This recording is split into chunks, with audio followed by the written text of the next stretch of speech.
आउज़ुबिल्लाहिमिनश्शैतानिर्रजीम बिस्मिल्लाहिर्रहमानिर्रहीम। मेरा नाम है मोहम्मद वैस। मेरे चैनल का नाम है स्काई इमिग्रेशन कंसल्टेंट्स। इस वक्त मेरी वीडियो देख रहे हैं मेरी YouTube channel sky immigration consultants और मेरे Facebook page sky immigration consultants पे।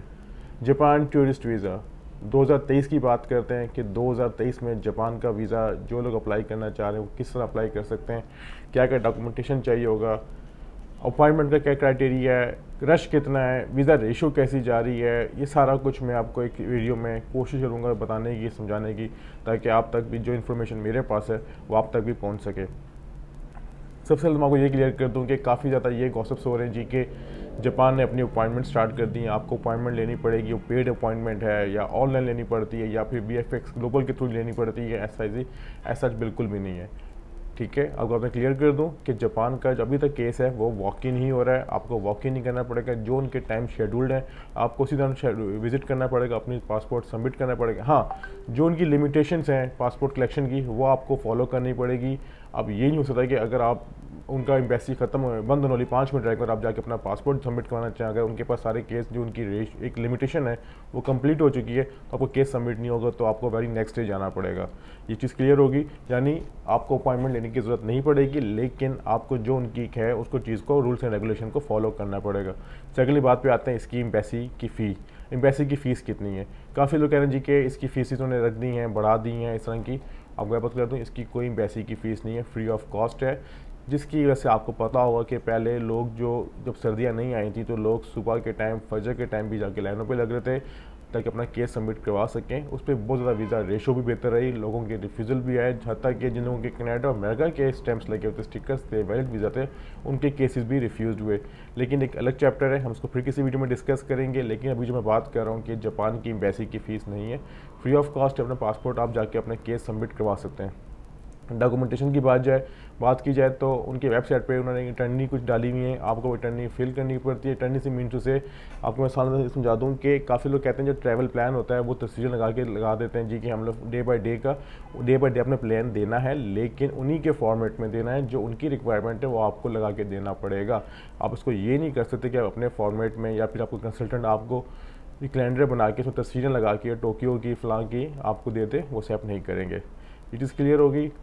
अब जो इसकी बात की जाए वीज़ा रेशो की 2023 में कैसी रहेगी, देखें अभी 2023 स्टार्ट हुआ है और अभी तक हम लोगों ने सिर्फ 2 केस फॉरवर्ड किए अभी तक जिनके जवाब नहीं है। काफ़ी मैं ये भी देख रहा था यूट्यूब पे कि जी हमारा 3 दिन में जवाब आ गया, 5 डेज में आया होगा। मैं बिल्कुल डिनाई नहीं करता, हमारे भी आए, लेकिन अभी ऐसा तक हमारे कोई वीज़ा रेशो हमारे जो जमा हुए हैं 2 केसेस उनके जवाब नहीं आए। अब उनके जवाब आएंगे तो पता लगेगा कि उनकी वीज़ा रेशो कैसी जा रही, क्योंकि उनकी प्रोफाइल की बात की जाए तो उनकी प्रोफाइल ना ही तो इतनी अच्छी थी ना ही तो इतनी बुरी थी, मिडल में थी।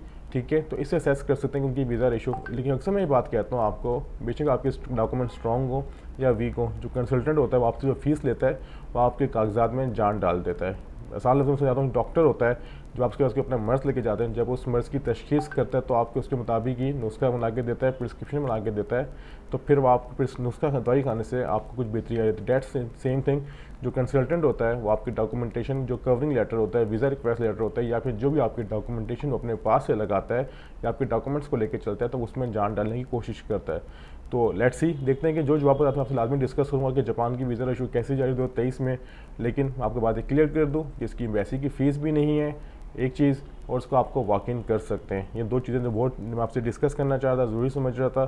तो ये थी आज की इन्फॉर्मेशन जापान से रिलेटेड, जापान टूरिस्ट वीज़ा से रेलिवेंट। उम्मीद करता हूँ आपको सारी इन्फॉर्मेशन क्लियर हो चुकी होगी, समझ आ चुकी होगी। इसका तो आपकी स्क्रीन पे हमारा विजिटिंग कार्ड चल रहा है, जो हमारे सारे नंबर्स गिवन है। हम लोग कोशिश करते हैं कि आपको बेहतर एडवाइस कर सकें। और एक और चीज़ मैं क्लियर भी करना चाहूँगा कि हमारे पास किसी किस्म की वीज़े अवेलेबल नहीं होते, ना तो हम लोग डन बेस पर कोई काम करते हैं, ना तो हम लोग कोई गारंटीड काम करते हैं। देखें, मैं बात आपको क्लियर कर दूँ, जहाँ पर हमारे वीज़े अप्रूव्ड होते हैं वहाँ पर हमारे रिफ्यूज़ भी होते हैं। मैं आपको ये नहीं कह सकता जी कि हमारे जिस बाकी कोई मकसद पढ़ता हूँ कंसल्टेंट को सबसे बात मादे तारा 100% वीज़ा रेशियो हमारा कोई रिफ्यूज़, ऐसा नहीं है। हमारे वीज़े बहुत रिफ्यूज़ होते हैं, लेकिन हम लोग कोशिश करते हैं कि अपनी फीसिस इतनी मुनासिब रखें ताकि अगले बंदे को फाइनेंशियली रिफ्यूज़ल के बाद नुकसान ना हो। बाकी वीज़ा होना या ना होना वो एक लक भी कहूँगा, अगर आपकी किस्मत में है तो वो हो जाता है सारा कुछ। और दूसरी बात ये है कि अक्सर में लोग कमेंट्स भी करते हैं, मैसेज भी करते हैं कि वीज़ा चाहिए, फ़लाँ का वीज़ा कितने का है, इटली का वीज़ा कितने का है, फ़लाँ। हम लोग इस तरह की कोई इलीगल एक्टिविटी बिल्कुल नहीं करते, नहीं तो हमारा स्टाफ इस चीज़ की आपको कोई रिप्लाई करता है कि आप हमें ये कमेंट करते हैं मैं रिप्लाई नहीं आता, हम आपको रिप्लाई इसलिए नहीं करते क्योंकि जो चीज़ हमारे से इररिलेवेंट होती है हम उसको रिप्लाई ही नहीं करते। तो ये थी आज की इन्फॉर्मेशन जापान से रेलिवेंट। आपसे दोबारा मुलाकात होगी कुछ नई वीडियो के साथ, कुछ नई मालूमात के साथ। बहुत शुक्रिया। खुदा हाफिज़।